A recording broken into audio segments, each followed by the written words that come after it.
चलिए होमवर्क जो क्लास था होमवर्क वाला क्वेश्चन करते हैं। आप लोग से तो हुआ नहीं, सॉल्यूशन हम करवाते हैं। देखो कह रहा है कि एक व्यक्ति है जो 15 किलोमीटर पर आवर के स्पीड से चल रहा है, मतलब फर्स्ट पर्सन का जो स्पीड है ए से बी तक गया। कहां तक गया?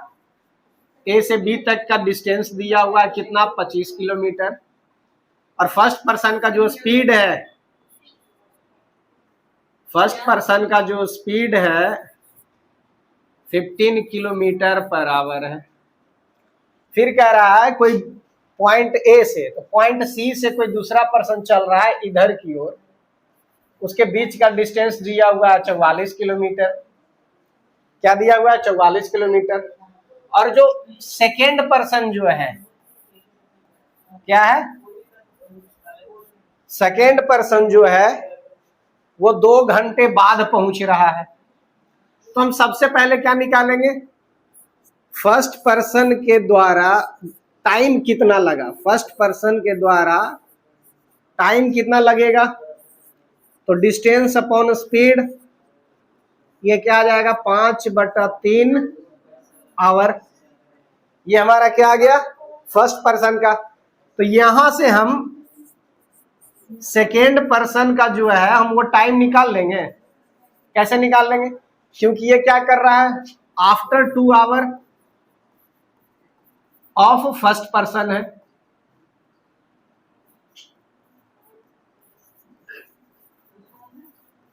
पहले व्यक्ति के 2 घंटे बाद पहुंच रहा है, तो इसका जब टाइम निकालेंगे तो क्या लिखेंगे? 5/3 + 2 मतलब 11/3 आवर ले रहा है। और डिस्टेंस दिया हुआ है तो स्पीड बराबर क्या होता है? स्पीड अब हम नहीं लिखेंगे, हम डायरेक्ट भी लिखेंगे। भी बराबर क्या होता है? Distance upon time. तो डिस्टेंस अपॉन टाइम कितना है? डिस्टेंस 44 किलोमीटर और टाइम क्या हमारा? 11/3।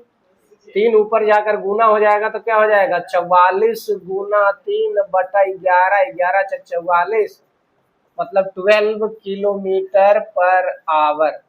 ये हमारा आ गया आंसर। हो गया? आगे बढ़े? चलो आगे बढ़ते हैं। क्या कह रहा है क्वेश्चन? देखो, Raju is travelling from one station to another 5-6 from one station to another station, जो कितना दूर है? 560 किलोमीटर दूर है। तो राजू स्टेशन ए से चलना शुरू किया, कहां तक जाएगा? बी स्टेशन तक जाएगा। राजू का जो स्पीड है कितना है? 125 किलोमीटर पर आवर है। और ये कितना दूरी चलेगा? 560 किलोमीटर। तो राजू के द्वारा जो टाइम लगेगा वो कितना लगेगा? 560/125 कितना? 125। हमारा ये किसका टाइमिंग आ जाएगा? राजू का। अगर इसको कैलकुलेट करते हैं तो 25 बचे और ये 112, 25 दूना 50, सॉरी 5 एकम 5, क्या कर रहे हैं? 5 एकम 5 और उसके बाद फिर 5 एकम 5, 12 × 5 = 60। ठीक, 112। तो ये कितना हो जाएगा? 112/25 आवर। अगर इसको और कैलकुलेट करो तो कैसे हो जाएगा? 25 चौके 100 डेसिमल, 25 चौके 100 और 25 × 200। इतना आवर किसको लगा? राजू को लगा 560 किलोमीटर चलने में। फिर मोनू आया, सेम डेस्टिनेशन पे जाना है, लेकिन क्या कह रहा है? मोनू जो है ना पॉइंट सी से स्टार्ट कर रहा है, जो कि 120 किलोमीटर स्टार्टिंग पॉइंट से दूर है, या फिर कह ले 120 किलोमीटर नजदीक है डेस्टिनेशन से। तो 120 किलोमीटर नजदीक कहने का मतलब है कि पॉइंट ए से वो स्टार्ट नहीं किया है। कहां से स्टार्ट किया है? पॉइंट सी से स्टार्ट किया है। तो पॉइंट सी से स्टार्ट किया, तो मोनू का जो स्पीड है कितना है, 80 किलोमीटर पर आवर है। अब यहां से मोनू का टाइमिंग निकल जाएगा, लेकिन मोनू का स्टार्ट कब कर रहा है, 3 आवर लेटर, 3 घंटे बाद, किससे, राजू के बाद। तो यहां से मोनू का टाइम निकल जाएगा, मोनू का टाइम कितना हो जाएगा, तो ये मोनू कितना दूरी चलेगा, यहां से यहीं तक ना चलेगा, ये हमारा मोनू का है, तो कितना हो जाएगा, घटाएंगे तो 440 किलोमीटर हो जाएगा। ये क्या हो जाएगा, 440 बाई 80, 11/2 आवर, मतलब कितना हो गया, 5.5 आवर। ये यहां से यहां 5.5 आवर लेगा, और ये कौन ये कितना आवर लिया, 4.48 आवर। अब बताओ 3 घंटा बाद भी स्टार्ट किया, तो 3 घटाने के बाद, दोनों का टाइम घटाने के बाद उसमें 3 आवर ऐड करेंगे ना हम, उतना देर कौन वेट करेगा, राजू वेट करेगा। तो डिफरेंस दोनों का टाइम के बीच निकाल लो, तो 5.5 माइनस 4.48 अगर घटाते हो तो कितना हो जाएगा,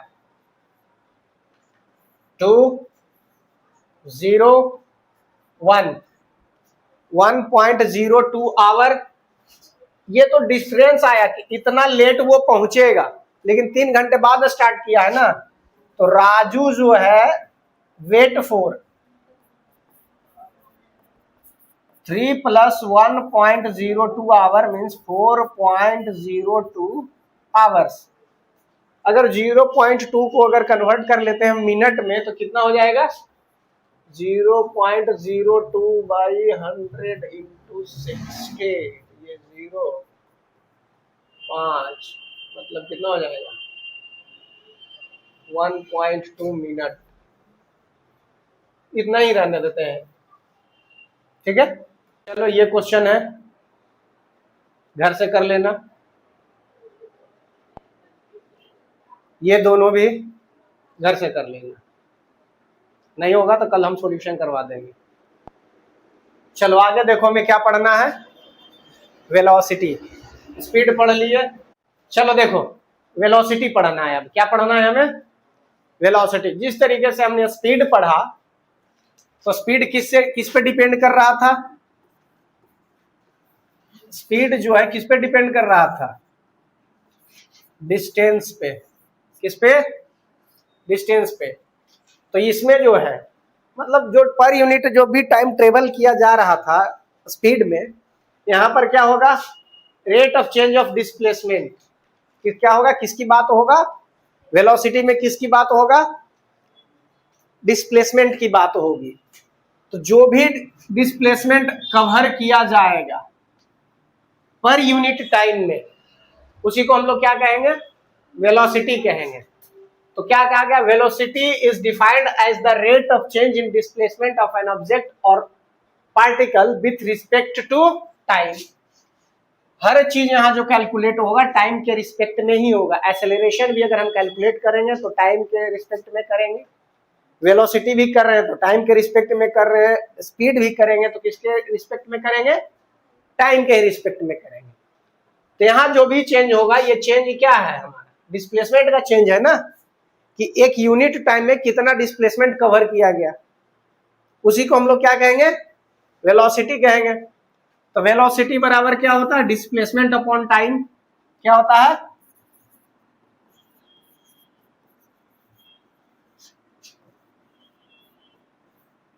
डिस्प्लेसमेंट अपॉन टाइम।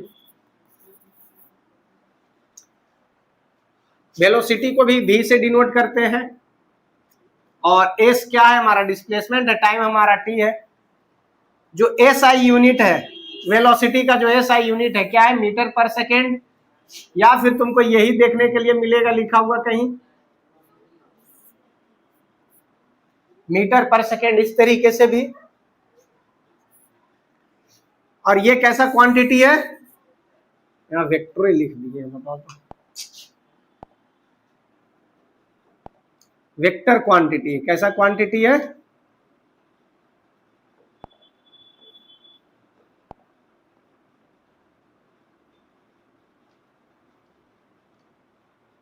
कैसा क्वांटिटी है ये? वेक्टर क्वांटिटी है।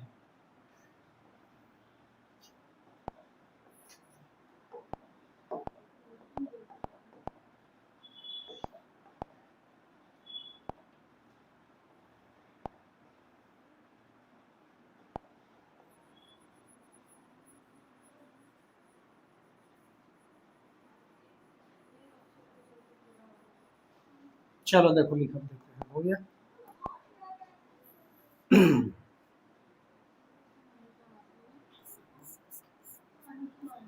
It is a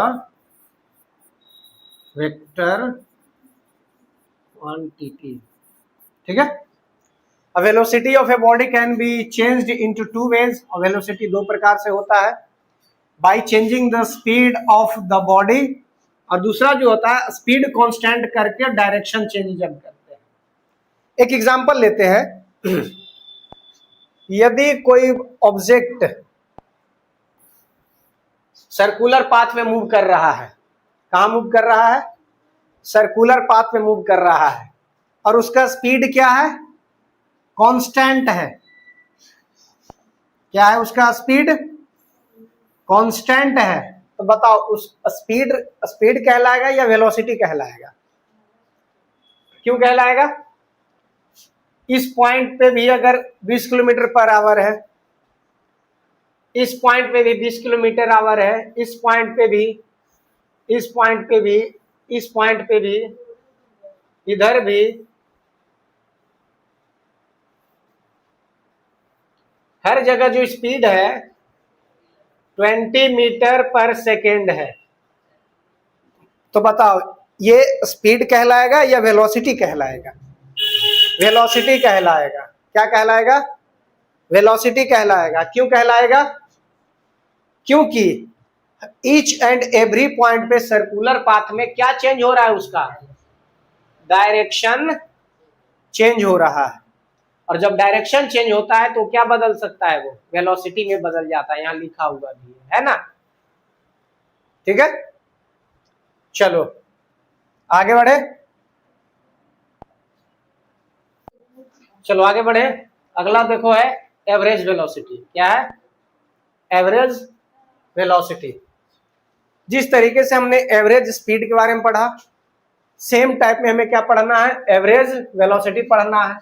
इसमें क्या कर रहा है? Total displacement travelled by the object divided by the total time taken to cover that distance. मतलब दैट डिस्प्लेसमेंट, उस डिस्प्लेसमेंट को जितना टाइम लगेगा कवर करने में, टोटल से डिवाइड कर देना है। मतलब total displacement travelled by total time और इक्वल डिस्टेंस। और देखो स्पीड वाले में हम केस बताए थे। स्पीड वाले में हमने कितना केस बताया? 3 केस बताया था ना। 3 केस में क्या बताया था? कि इक्वल डिस्टेंस वाला, इक्वल डिस्टेंस जब ट्रेवल किया जाएगा तो इसमें हम बताए थे एवरेज स्पीड बराबर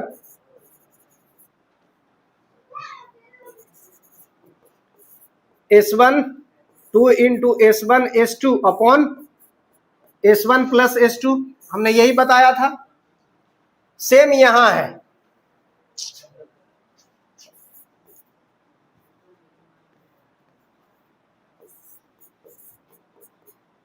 क्या लिखते?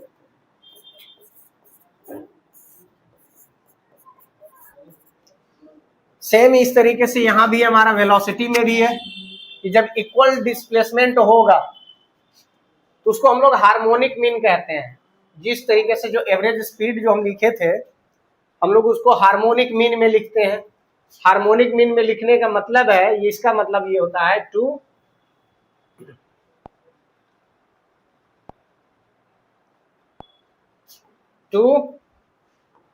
V1 V2 upon V1 plus V2। ये हमारा हार्मोनिक मीन में क्या? एवरेज वेलोसिटी निकालना। और यदि टाइम इंटरवल इक्वल हुआ तो, यदि टाइम इंटरवल इक्वल हुआ तो हम स्पीड वाले में बताए थे कि s1 प्लस s2 बाई 2 कर देना है। ये किसमें है हमारा, जब टाइम इंटरवल इक्वल हो। तो इसमें भी क्या करना है, वेलोसिटी में भी क्या कर लेना है, जब टाइम इंटरवल इक्वल होगा तो इसमें हम क्या कर लेंगे, v1 प्लस v2 बाई 2। इसमें भी हमारा क्या आ जाएगा, एवरेज वेलोसिटी आ जाएगा। यहां तक कोई डाउट? एक और केस बताए थे इसमें कि 3s1 s2 s3 अपॉन में s1 s2 plus s2 s3 plus s1 s3, यही बताए थे ना। तो इस वेलोसिटी में भाई हम कर सकते हैं कि नहीं कर सकते हैं, कर सकते हैं। ठीक है, आगे बढ़े, आगे बढ़े ना। चलो देखो, यूनिफॉर्म वेलोसिटी और कांस्टेंट वेलोसिटी। यूनिफॉर्म वेलोसिटी और कांस्टेंट वेलोसिटी, जिस तरीके से हमने स्पीड पढ़ा या मोशन पढ़ा यूनिफॉर्म, उसी तरीके से हमारा वेलोसिटी है। Equal displacement in equal interval of time. क्या, equal displacement in equal interval of time, उसी को हम लोग क्या कहेंगे, यूनिफॉर्म। देखो वेलोसिटी लिखना था तो क्या लिख दिए हम, स्पीड लिख दिए। उसको हम लोग क्या कहेंगे, यूनिफॉर्म वेलोसिटी कहेंगे। और वेरिएबल वेलोसिटी कह लो या फिर नॉन यूनिफॉर्म वेलोसिटी कह लो। If a body covers unequal distance in equal interval of time, its motion is said to be non-uniform, its velocity is said to be non-uniform।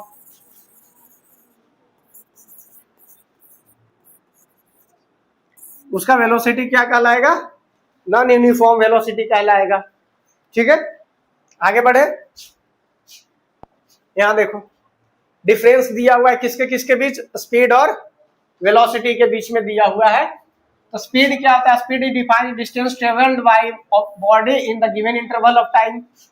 Velocity क्या होता है, displacement से related होता है। और speed क्या है, स्केलर क्वांटिटी। वेलोसिटी हमारा क्या होगा, वेक्टर क्वांटिटी। स्पीड बराबर होता है डिस्टेंस अपॉन टाइम, वेलोसिटी बराबर क्या होता है, डिस्प्लेसमेंट अपॉन टाइम।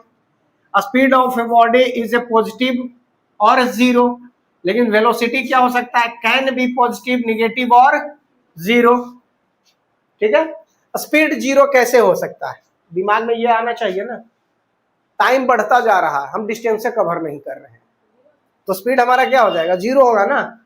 तो पॉजिटिव हो सकता है, जीरो हो सकता है, लेकिन निगेटिव कभी नहीं हो सकता है। स्पीड वेलोसिटी निगेटिव भी हो सकता है। समझ में आया? नोट में लिखा हुआ है, magnitude of speed and velocity of a moving body equal only when body moves in a single straight line. Speed और वेलोसिटी इक्वल हो सकता है कब, जब कोई ऑब्जेक्ट सिंगल स्ट्रेट लाइन में मूव करता जा रहा है।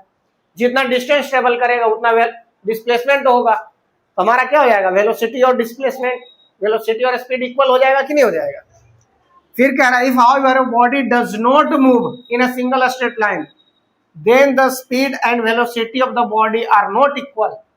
यदि कोई ऑब्जेक्ट एक ही लाइन, एक ही स्ट्रेट लाइन में अगर मूव नहीं करता है, उस केस में वेलोसिटी और स्पीड दोनों ऑब्जेक्ट, स्पीड और वेलोसिटी एक ही ऑब्जेक्ट का एक नहीं हो सकता है। Average speed of a moving body can never be zero. Average speed कभी भी जीरो नहीं हो सकता है, लेकिन वेलोसिटी हमारा क्या हो सकता है, जीरो हो सकता है। चलो चलो, कल हम पढ़ेंगे क्या, एक्सेलरेशन। 3 से 4 दिन और क्लास चलेगा, मोशन कंप्लीट हो जाएगा। आज हमारा 6ठा क्लास था इसका।